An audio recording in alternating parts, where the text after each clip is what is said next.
In today's video, I'm going to show you exactly how to test your Facebook ads creative in order to deliver the highest possible results with a tried and true process.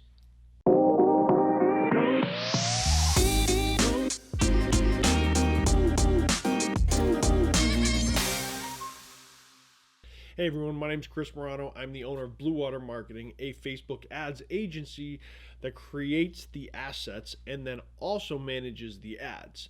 And we have a defined process that we are able to utilize to ensure that we're delivering the best results for our clients. And in today's video, that's exactly what I'm going to show you how to do.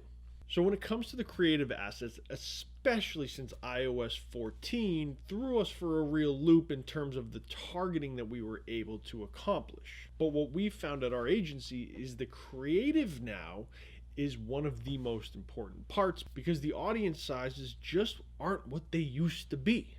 So now creative has become super important. So starting out, when you're in your ads manager or when you're planning your campaign, we use an Excel sheet or a Google sheet. So within this, we've used our Facebook naming convention tool, which you can find in the video right here.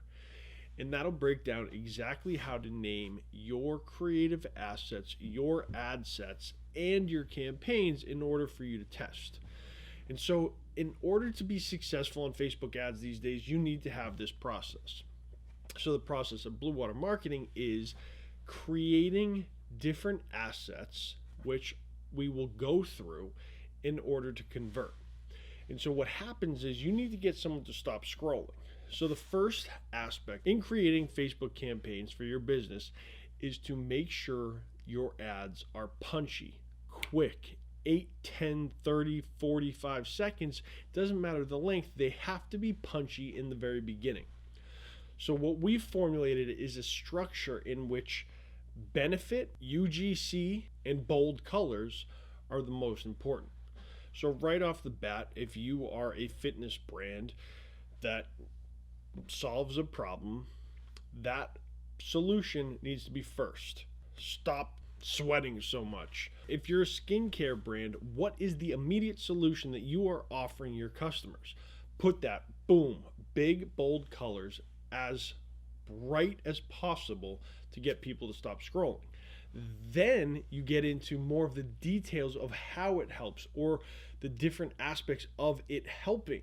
Giving all this information right within the first couple of seconds is going to get that person to stop scrolling because now your audience size and your lookalikes and your purchase lookalikes and all of these different things might not be as effective as they used to. So benefit, how it solves the problem, and go into user-generated content. UGC is going to be super important. So you have the ad approach, but then you also have someone telling you how great your product is. So in order to test these, what we've been doing, if we have a $50 a day budget, we are testing 4 creative assets. We are doing ABO, so we are very specific at $12 a day. We are testing 4 creatives within one audience. Therefore, we are very structured. So Monday to Friday, we are testing one audience with 4 creative assets. By the end of that week, if something has a low click-through rate, no purchases, no add to carts, those are being turned off immediately. If we're running a $500 a day budget, we are testing multiple audiences, but within the same framework. Now we'll be testing different audiences at a higher price per day, so therefore we're able to test more creative. So instead of 4, maybe we're doing 5, right? 5 creatives against 10 audiences, and therefore we're able to be super defined in our process to scale these campaigns. Because truthfully, we're still seeing them scalable. They are working, but things have changed slightly. And so that's where creating this content comes into play. Super bold, big headlines, user-generated content in a process which is defined. And so within the Google Sheet, we have our campaign name, our audience, our placement, Where are we testing these? Are these going to be stories, reels, feeds? We never test on Marketplace. So we're going to be testing in these defined placements with a defined audience, with a defined creative. So if it's a blue bar, yellow bar, white font, UGC, we are naming these so specifically within our media plan way before we go into Facebook's business manager, because once you get there, it becomes a little less smooth to test these. So we plan everything out within our Google Sheet and then we implement. So like I said, if you're at a $50 a day budget, test 4 ads against one audience. Run those 4, test them, see what works. Don't have the answer to what works just yet. You have to wait a period of time. So be ready to spend some money on testing. Once you get to that point, you take out your 2 winning creatives and you create a new campaign and you scale those ones up in order to get out of the learning phase. Once you're out of the learning phase, you're off to the races. But you have to test these to figure out lowest cost per purchase, highest ROAS, lowest cost per lead, and then you can move those winners into a more successful brand new campaign, because you know these creatives work with this audience, so I'm going to scale those to the moon.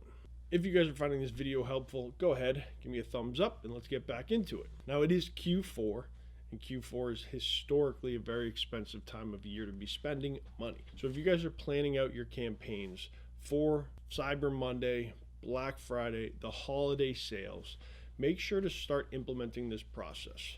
Campaign, audience, creative testing.